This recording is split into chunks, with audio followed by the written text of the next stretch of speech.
You're listening to Soap Dirt, the latest in television entertainment news. Hey there, Bold and the Beautiful fans. So Hope Logan had herself a very happy Christmas, but I feel like she doesn't realize that at the worst time of year to be hurting people, that she is hurting a lot of people and people that are close to her with her recent life choices. It's Belynda from Soap Dirt, and we're going to talk today about who has already been hurt for Hope to get what she wants and how far this damage may spread before the coup is finally shut down on B&B. And hey, if you're not subscribed, please click that button. So although Hope Logan is definitely not the mastermind behind the coup, as Ridge thinks, I fully believe that the takeover wouldn't have happened if she had not pushed Carter Walton to sign those papers. He knew he could deceive the Forresters, but he had all these second thoughts about it. And then Hope pressed him. Without that, I'm certain Carter would have caved and just left it alone. So yeah, I definitely think she gets 50, maybe 53.5% of the blame. She literally put Carter's hand to the paper and pushed his hand along until he signed it. Hope sold Carter on this idea that he's the guy saving Forrester Creations from its awful, unfair owners. And because of her skewed perspective, Hope is hurting people she claims to love because she pushed for this coup. Just a quick note before we get into this, just to reassure you, I'm not fully blaming Hope. I absolutely agree. Steffi never, ever should have tied Hope's firing into that incident with Finn, or even Hope's drunken kiss with Finn at the party. But Forrester Creations could not keep Hope for the Future going. It was circling the drain. However, Steffi was absolutely being petty when she blamed the firing on Hope's personal choices instead of professional issues with the line. So I do think Steffi mishandled it and made it personal. But now let's talk about who is getting hurt. First and foremost, Hope's hurting Brooke Logan. And I just don't think Hope realizes how bad this is going to go for her mom. When Carter told Hope he wanted Brooke as his CEO, we did see Hope realizing, oh, this could be bad because Ridge isn't going to like my mom taking the position. But Carter didn't slow up, and he went ahead and offered the job to Brooke, who took it thinking she could use that position to get close to Carter and convince him to give back the company. I'll say this, whenever Brooke works her way around to asking Carter to give back FC, I think Hope will intervene and put her foot down and say it's not happening. This week, when Brooke told Hope that Ridge turned to Taylor, we saw Hope telling her mom that Ridge wasn't her destiny if he betrayed her that quickly, and Brooke insists that Ridge is the guy for her, but everything Hope is doing is driving her mom from the man she loves, and I think Hope is almost in the mindset that she doesn't think Brooke should be with Ridge, that Ridge doesn't deserve her, and I think she'll have no problem furthering their breakup. That's what I think, because she, thinks Ridge is very bad at this point and has betrayed her mom. And, Brooke's already in this heartbroken situation. And again, Hope blames it on Ridge. But if Hope hadn't pushed Carter to do the coup, Brooke and Ridge would be spending the holidays, with her soulmate, not, crying into her coffee. So Hope's definitely hurting her mom, Brooke. The second person that Hope's hurting in all this is Zende Forrester. As far as Hope sees, she thinks Steffi is the one who hurt Zende by firing her and ending the line that he was lead designer on. If you recall, before Carter was crushing on Hope, he wanted to cancel Hope for the Future as well. He said the numbers were bad, it needed canceled. Nothing about the line changed to make it more profitable. What changed was Carter wanted Hope in his bed. So Zende losing that line was inevitable if Carter hadn't compromised his ethics and said they needed to keep it because he was trying to get with Hope. And if you recall, Steffi made it clear when she canceled the line, she told Zende, we'll find you another project. His family was never going to fire Zende when they canned Hope. Zende might have gotten the chance to work on Brooke's bedroom or on Couture with Ridge, something even better. So, who knows?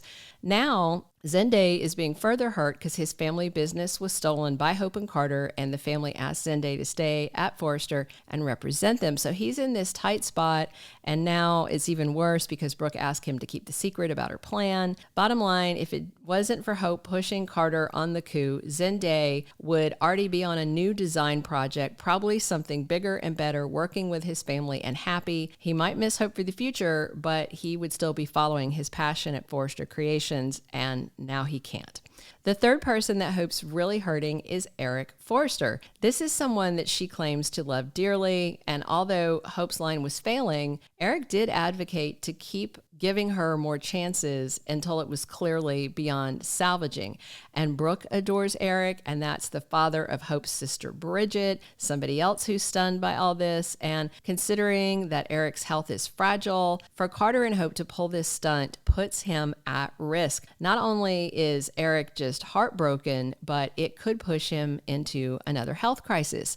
And again, Hope pushing Carter to take over Forrester. It also hurt Steffi and Ridge, but I left them off this list because Hope does not care if she hurts them.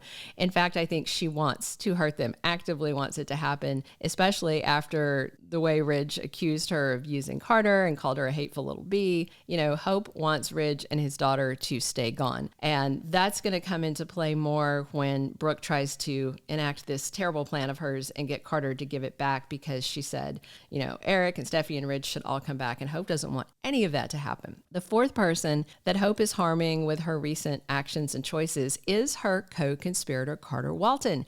And yes, I know he's the one who realized that these LLC papers could enable him to take over the company. But at that point, it was more of a hypothetical, like, I could do this. But then once he told Hope, then she started pressing her foot on the gas to make it a reality.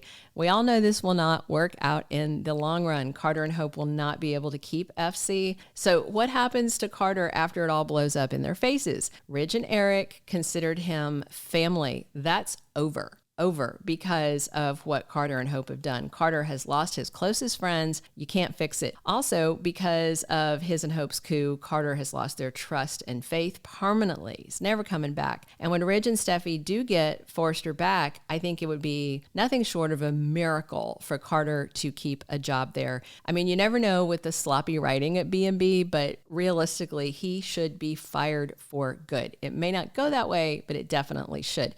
And last, I would be stunned if Hope stayed with Carter long term. She said she loves him and she's constantly praising him and stroking his ego, but this all came on super fast. So that has me asking, will it last? I don't think Hope sticks with him long term. And even if she does, the harm she's done to him is huge.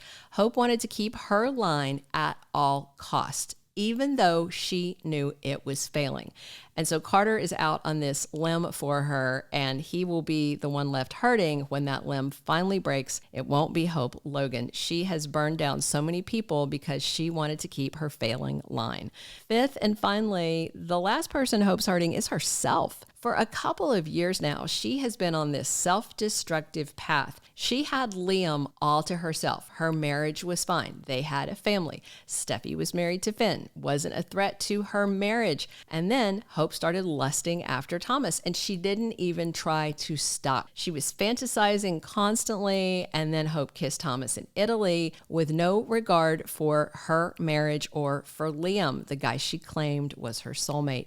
Then when Hope found out Liam saw her, she didn't even really try to make things right, and then ran right over, tossed off her wedding rings, and played hide the salami with Thomas. She knew that would hurt Liam, and it was probably a deal breaker, but she did it anyway, and then did it and did it and did it and did it 8 more times. It's like Hope has got some sick drive inside of her over the past couple of years that makes her want to burn down her own life. Same thing when she started fixating on Finn. It was insane. And if Finn had allowed it, I'm certain Hope would have been in his bed too. It's very self-destructive behavior. And this thing with Carter didn't need to go this way. Even if Hope couldn't keep her line because it was failing, that didn't mean that she would be fired from Forrester. You know, aside from that obsession with Finn, I don't think she would have been fired. You can cancel the line and repurpose the people like they were planning to do with Zende. Brooke could have brought Hope over to work on the bedroom line. Hope could have transferred to public relations to work with Katie. She could have done that job that Paris was supposed to be doing, which was a charitable thing, which is gone now because Paris is gone. There were so many options open to her. Instead, Hope saw, this way to manipulate getting dying Hope for the Futures to resurrect, and she just didn't think about the collateral damage and grabbed what she wanted. This has been her pattern of behavior for the last 2 years. And in the end, this is not going to go well for Hope. And a lot of people may wind up hating her, just like Ridge said. So in the end, that means the person that Hope is really hurting the most is herself. Thank you for being a loyal listener. Follow us wherever you get your podcast, because you don't want to miss the next episode. Soap Dirt is on all the major podcast platforms, including Apple Podcast, Spotify, iHeartRadio, and more.